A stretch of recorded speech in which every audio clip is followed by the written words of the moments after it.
Olá, sejam bem-vindos à disciplina de Metodologia Científica e o tema dessa aula é as notas de rodapé, elementos de apoio ao texto, dentre elas a nota de rodapé.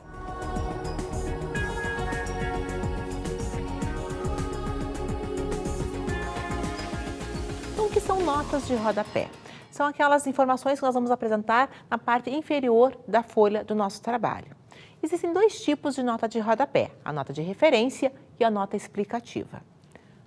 O que é a nota explicativa?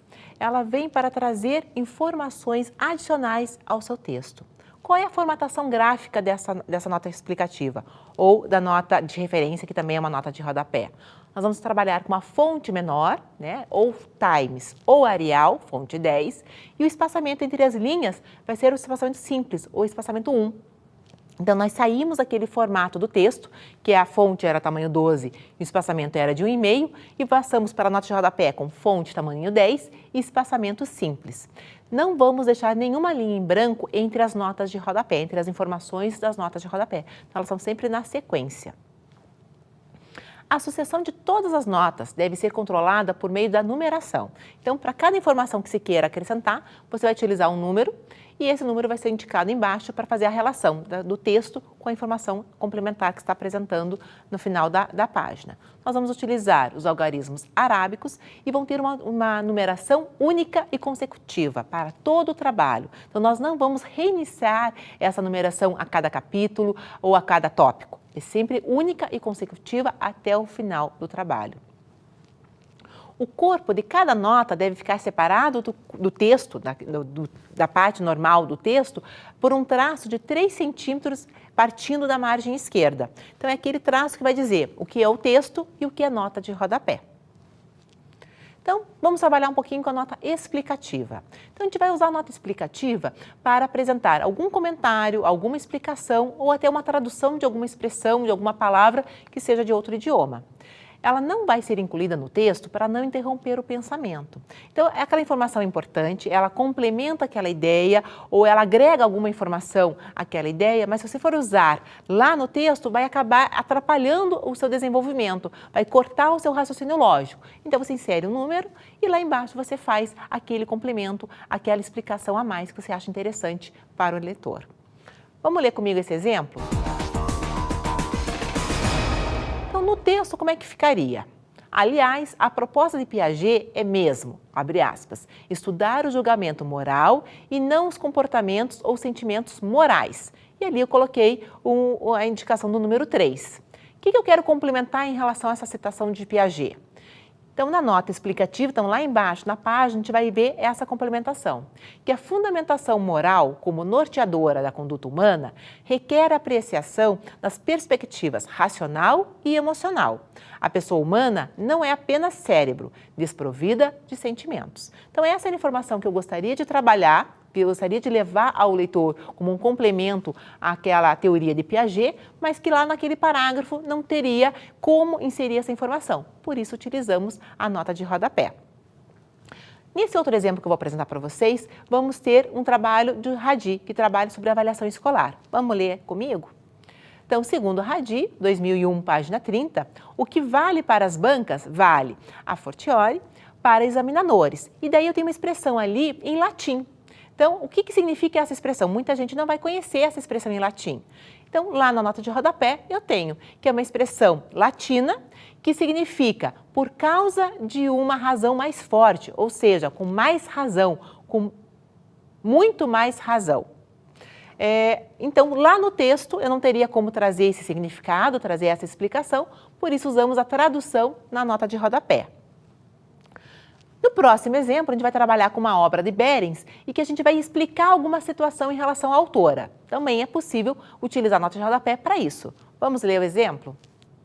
Segundo Behrens, abrimos parênteses 2000, página 105, o paradigma emergente é a junção das teorias holista, progressista e ensino com pesquisa. Então, na nota explicativa, eu vejo que aquele número 5 que estava ao lado do sobrenome da autora, eu vou explicar que Marilda Behrens iniciou sua pesquisa sobre as teorias de ensino e apresentou o paradigma emergente em sua tese de doutorado. Então, era uma informação que por algum motivo se achou interessante apresentar para o leitor quem era essa autora ou em que momento ela começou a discutir a teoria do paradigma emergente. Então, a nota explicativa tem essas três funções. Ou ela vem para explicar, ou ela vem para trazer uma informação adicional, ou até para uma tradução daquela de uma expressão que não seja do nosso idioma. O outro tipo de nota de rodapé é a nota de referência. Então, eu venho para trabalhar, em vez de apresentar no texto o nome do autor, o ano e a página da obra consultada, eu trabalho no texto apenas com a numeração, indico um numeral, e na nota de referência eu apresento quem é esse autor, que obra foi consultada, em que ano que foi publicada e por qual editora. Então, ela vai sempre estabelecer essa relação do que é material meu. Então, naquele parágrafo que não tem nenhum número, nenhuma indicação de nota de referência, eu entendo que aquele parágrafo é do autor. E quando eu tenho essa indicação, esse número, eu vou ter, então, qual é o autor que foi consultado. Vamos observar no exemplo comigo? Exemplo. Então, nesse caso, nós usamos uma obra do José Eduardo Faria.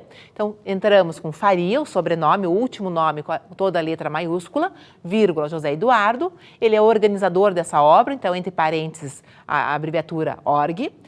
Título da obra, Direitos Humanos, Direitos Sociais e Justiça. O título está em negrito, porque quando a gente utiliza a referência da ABNT, ela informa que a gente deve destacar o título do livro. A cidade, São Paulo, Malheiros, que foi a editora que publicou esse material, e o ano dessa publicação.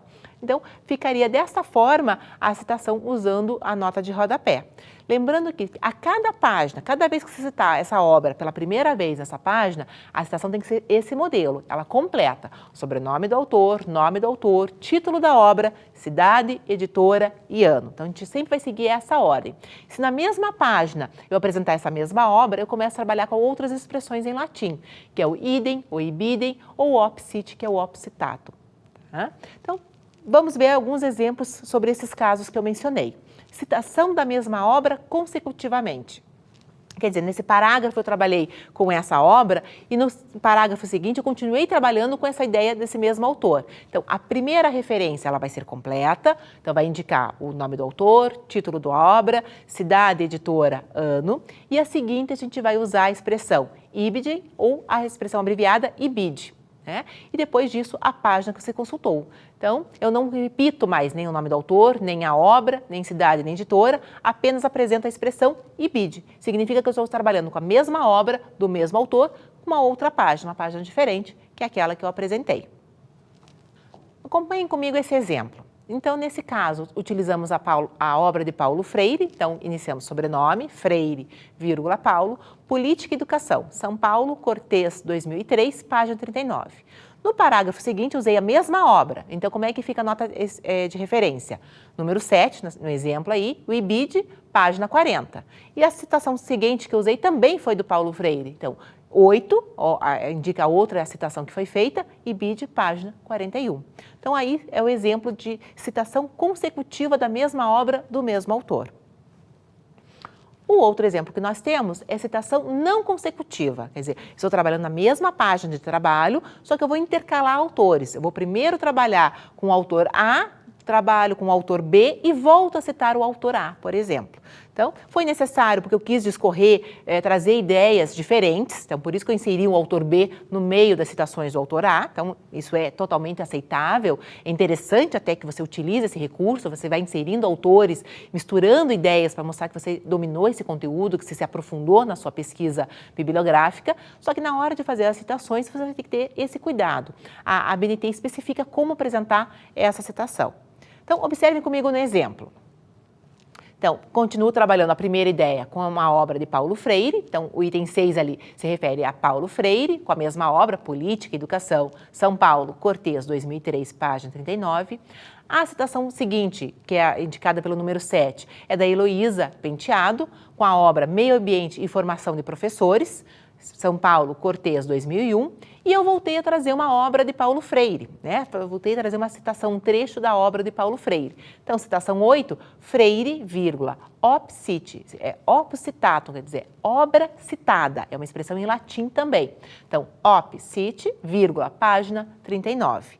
Então, esse exemplo a gente vai utilizar quando a gente estiver intercalando ideias de autores. E isso é um recurso muito interessante para você. Então, evite citar autores na sequência, ou só usar um autor para trabalhar determinado conteúdo.